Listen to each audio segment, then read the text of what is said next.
Hey, Ian, do you know what time it is? Yeah, time to start wearing a watch, Bill.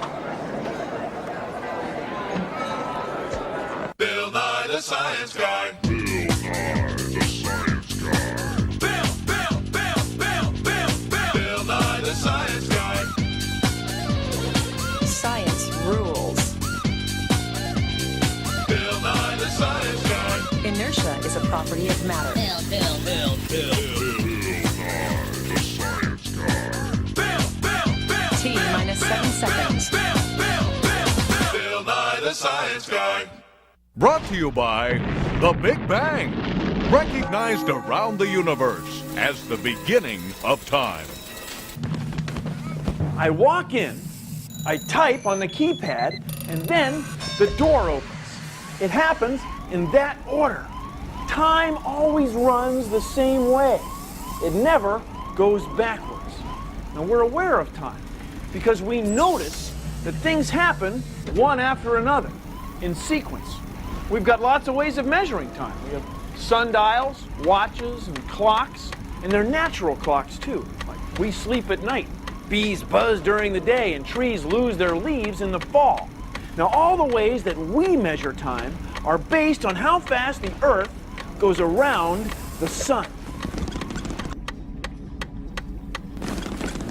Take a look at this. It's our Earth, Sun, Moon, time-keeping motion machine of science. Now here's the Earth out in space. It goes around the sun in this direction. Now for the Earth to get all the way around the sun, back to where it started, takes 1 year. So every year we have New Year's Day. Happy New Year! There's your birthday. That's my mom's birthday. And there are all the other important holidays and events that we mark on a calendar. And that takes 1 year. Now at the same time the Earth is going around the sun, the moon is going around the Earth. For the moon to get all the way around the Earth takes a month. In fact, the word moon and month come from the same word. Meanwhile, the Earth is spinning on its axis. The Earth is always turning, once every 24 hours. The center upon which the Earth turns is called its axis. The axis is an imaginary line through the Earth from the North Pole to the South Pole. So for the Earth to get all the way around the sun, we call that a year. For the moon to get around the Earth, we call that a month. And for the Earth to get all the way around, we call that a day. Now, it took our ancestors thousands of trips around the sun, thousands of years, to figure out how much time it takes for all of these things to happen. When you know how long it takes, you can figure out when to plant your crops, who won a race. It's like we live on a big clock.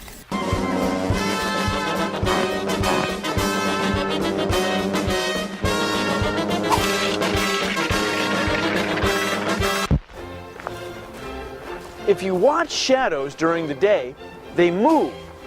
When the shadows are the shortest, that's the time we call noon. Right now, it's morning on the east coast of the United States. But as the Earth turns, the shadow turns with it. And pretty soon, the shadow is the shortest. It's noon over here. But look, on the west coast in Seattle, the shadows are very long. It's morning. We have to wait for the Earth to turn all the way over here for the shadow to be the shortest. Now it's noon on the west coast. Everywhere along the Earth's surface, it's noon at a different moment. For centuries, we've divided a day into 24 hours. So now we divide the world into 24 time zones. Each time zone is 1 hour wide. And although the sun isn't directly overhead at noon, everywhere in the time zone, everywhere along the Earth's surface, it's noon at a different moment. We've agreed to set our clocks and watches to the same time in each zone. Each time zone is 1 hour wide, and each zone is 1 hour different from the zone next to it. So the world goes around once a day in 24 hours. So now we have 24 time zones around the world.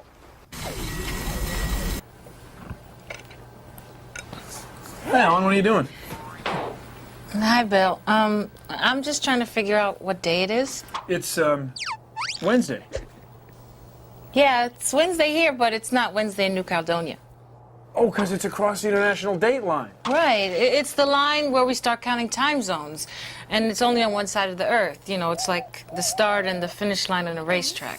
Yeah, because if you start here and you go east, well then, you know, every, what? 15 degrees, you get another hour. Eventually you'd get to where it was later. It was later and later and later, and then of course you'd say to yourself, well, it's late enough to be the next day. I'm after midnight. They're somewhere in some other time zone here. And so then that wouldn't make sense because it would be earlier, like on the same day. But then you were catching up with the old day. Like that. It wouldn't work. So what they did, they had to draw the line somewhere. They drew the line right there. That's the one right there, the international date line. That's it. That is a cool idea. Bill, do you know where the science guy jumped out of a plane wearing his watch? No. Well, could you go find out?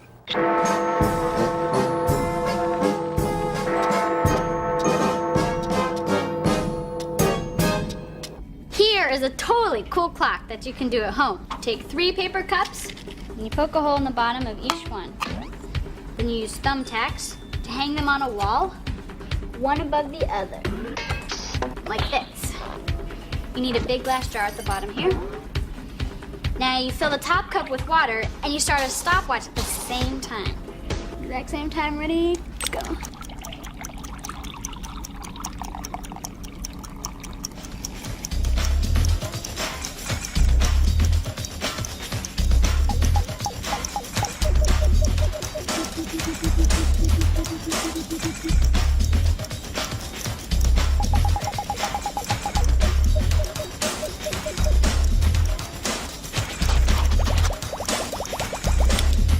Okay, after 5 minutes, you make a mark on the glass jar at the water level. You do the same thing for 10 minutes and keep marking the jar. See, now you got a water clock in 5-minute increments. You don't need a stopwatch anymore. You can time anything you want just by using water. Try it, okay? We're gonna go back, way back. Back before people had digital watches or computers to tell time. Back then, we relied on the sun.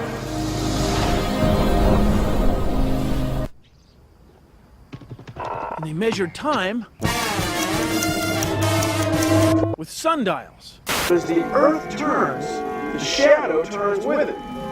Sundials were the first clocks to keep track of hours. Now, if you watch the shadow on a sundial, it goes this way when viewed from any part of the northern half of the Earth, the northern hemisphere.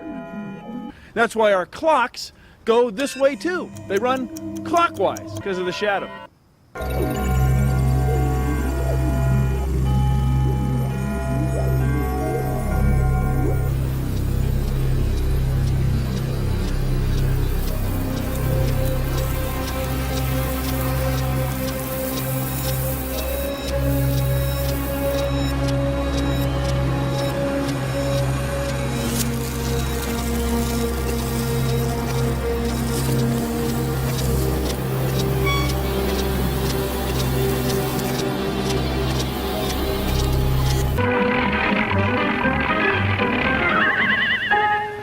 The 2-minute warning has just been announced. That means there are count them, 2 minutes left in the game. 2-minute warning is sponsored by Nanoseconds. Nanoseconds, there's a billion of them in every second. And by the International Dateline.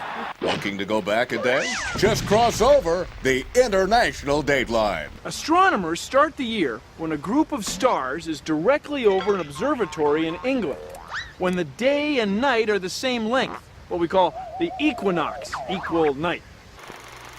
There is now equal night and equal daylight. When the Earth goes around once, that's a day. When the Earth goes around the sun once, that's a year. Here we go.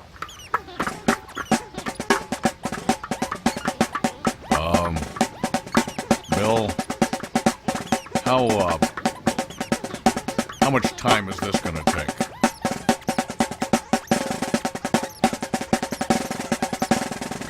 By the time the Earth gets back to the equinox, it's turned about an extra quarter of a turn, about an extra quarter day. So after it's gone around the weather balloon, around the sun 4 times, it's turned 1, 2, 3, 4 extra quarters, or 1 extra day. That's a leap year. And we add an extra day, usually on February 29th. Here's the thing. It's not quite a quarter of a day. Almost. So every 3 out of 400 years, we skip a leap year. So the year 2000, that's a leap year. The year 2100 is not a leap year. See, now nobody lives to be 400 years old. You don't say. But humans keep track of all that time.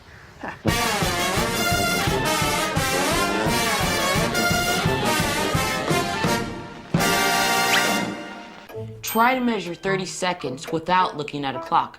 Have a friend time you. They'll tell you when to start, and you'll tell them when you think 30 seconds is up. Ready, set, go. 1 Mississippi, 2 Mississippi, 3 Mississippi, 4 Mississippi, 5 Mississippi, 6 Mississippi, 7 Mississippi, 8 Mississippi. This 9 exciting Mississippi. demonstration to be continued. Take a look at this. Here are 2 bowling balls hung from the ceiling on wire ropes that are exactly the same length. This one is pulled back about twice as far as this one. Now watch what happens when we let them both go at the same time with these magnets. Ready? Click. Okay, I'm watching.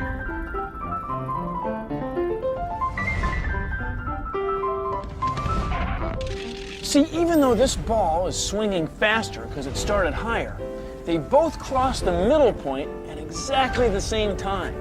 Even though the pendulums are pulled back different amounts, gravity affects them both exactly the same.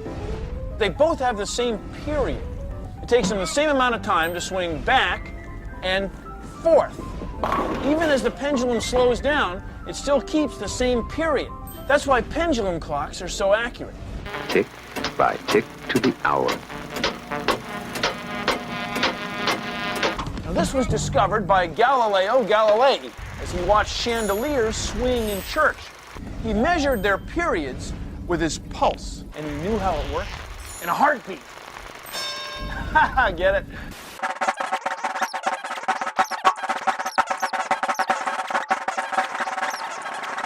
And now back to our exciting demonstration. 27 Mississippi, 28 Mississippi, 29 Mississippi, 30 Mississippi, stop. Not bad. You counted 30 seconds, but my stopwatch only counted 25 seconds. You counted too fast. Now you can see why we invented clocks and watches. Can you imagine what it would be like if we had to count seconds, minutes, and hours all day long? Try counting off 30 seconds to yourself. How close can you get to 30 seconds on a watch? Come on, try it. Can people in spaceships really travel through time? Well, please consider the following. You can't talk about speed without talking about time. All right, get ready.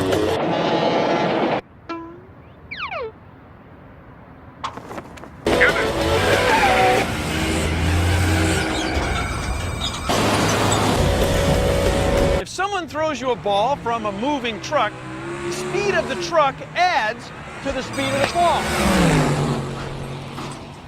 59 miles an hour.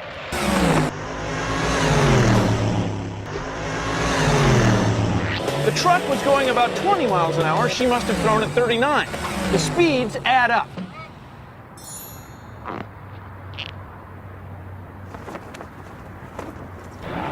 If the truck is going away from you, the speed of the truck subtracts from the speed of the ball.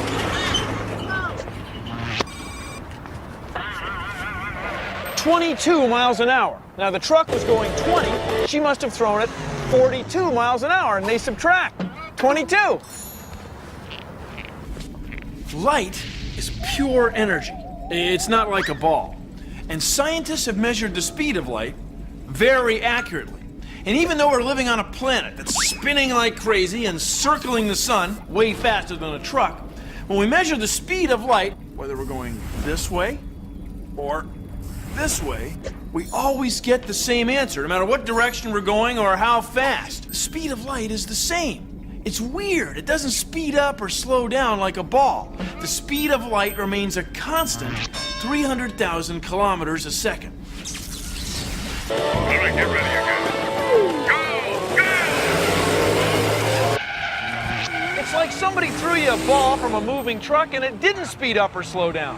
No matter how fast the truck is going or in which direction, the light from that spotlight always goes the same speed. Now you would just not expect that. A very famous scientist named Albert Einstein got to thinking about this. And he thought that if the distance a beam of light travels stays the same, the only way for the speed of light to remain a constant is if time can change. He reasoned that the speed of time can change. Then he did a very famous, what he called, thought experiment. Experimentally. There are two twin brothers. One twin is sitting on the Earth. The other brother gets in a rocket ship and zooms off on a big space journey.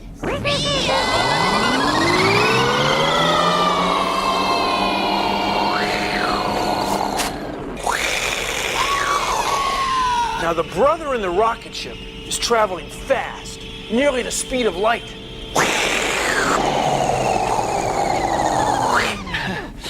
When this brother gets back, time will have passed more slowly for him than time for the brother on Earth. You're looking good. It's not just that time will seem to have slowed down. It's that time for one brother will actually have sped up or slowed down relative to the other brother. This is what Einstein called his theory of relativity. The special theory of relativity. Now, we've never built a rocket that can go nearly as fast as the rocket in Einstein's thought experiment. But time for astronauts does pass ever so slightly more slowly than time for us here on Earth. Near as we can tell, the theory of relativity is true. Thank you for joining me on Consider the Following.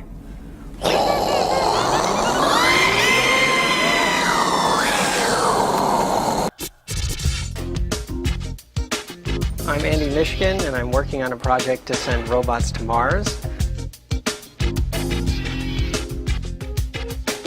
This is a small mobile robot. We talk about them as rovers. One of the major problems we have in dealing with controlling a rover like this on another planet is the problem of time delay. If it needed to communicate back to Earth, back 50 million miles away, in order to say, here, I've got a problem, even traveling at the speed of light, that message would take 10 or 11 minutes. And then whatever we did on Earth to decide what to do would take another 10 or 11 minutes to come back. What we're seeing on the screen is really what happened 10 minutes ago. We're looking back in time at what the rover was doing 10 minutes before. So here we're driving along and we see we're getting closer and closer to this rock, and we're saying, well, we want to turn away, but this is history. This has already happened. So the rover comes in and look, it gets in trouble, it's hit the rock, we're in trouble, and we've got commands going to try to say, hey, turn, get away from the rock. But it hasn't heard it yet. No matter how loud we yell, it's still going to be 10 minutes before that message gets through to the rover. And it's too late. We need to make the robots more intelligent so that they can handle those problems on their own, so that we tell them what we want them to do for maybe an entire day, and then they drive around and get to the right spots and avoid the obstacles that they see. And if they can't and it's too big of a problem, then they'll call home. But otherwise, they'll drive along on their own and do experiments where we want them to do them and find out more about Mars. Hey, it's time for science. Is that clock ever gonna move? Time is supposed to be passing at a constant rate. I think this is the longest minute of my whole life. Once we measure a second, it's gone. What's up with that?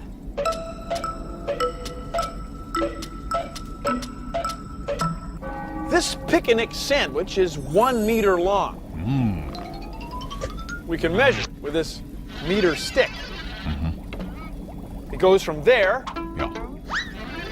to here. It's a length or a distance. I'm hungry. Now this is an orange picnic drink, Bill? and it takes up 1 liter. It's a volume. It's this big around from here to here. Now this is a second, from now to now. Here's the meter, here's the liter, but where's the second? the second's gone. It's forever in the past. We'll never get it back. We'll never get another chance, another moment to relive that second. Because that second, it's come and gone. It'll never be back. The second was here, and now it's there. It's gone out up in space-time continuum. We can't get that second back because that's the way time is. See, meters are still here, the liters are still here, but the seconds are coming and going all the time. Time is no picnic. Cuckoo.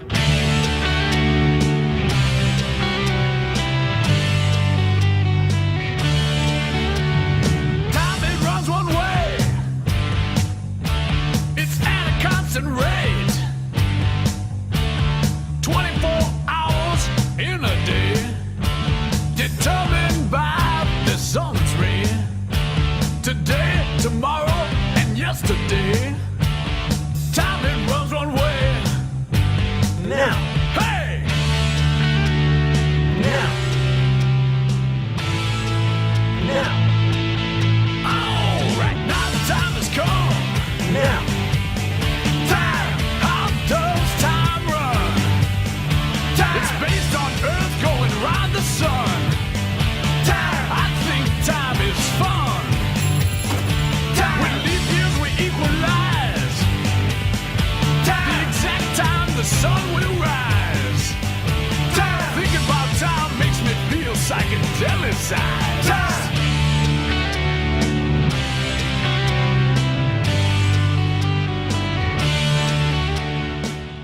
Don't worry. The sun's not moving. The Earth is turning. Time is passing. There's nothing we can do about it. We'll see you next time we cross the meridian. Produced in association with the National Science Foundation.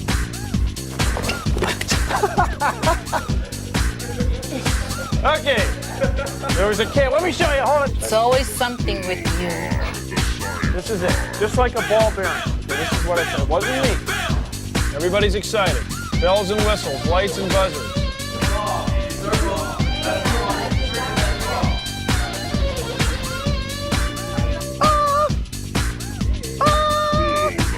God, no bucket of water.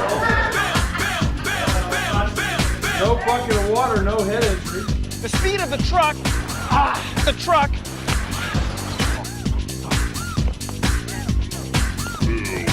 A metronome is very useful to a musician.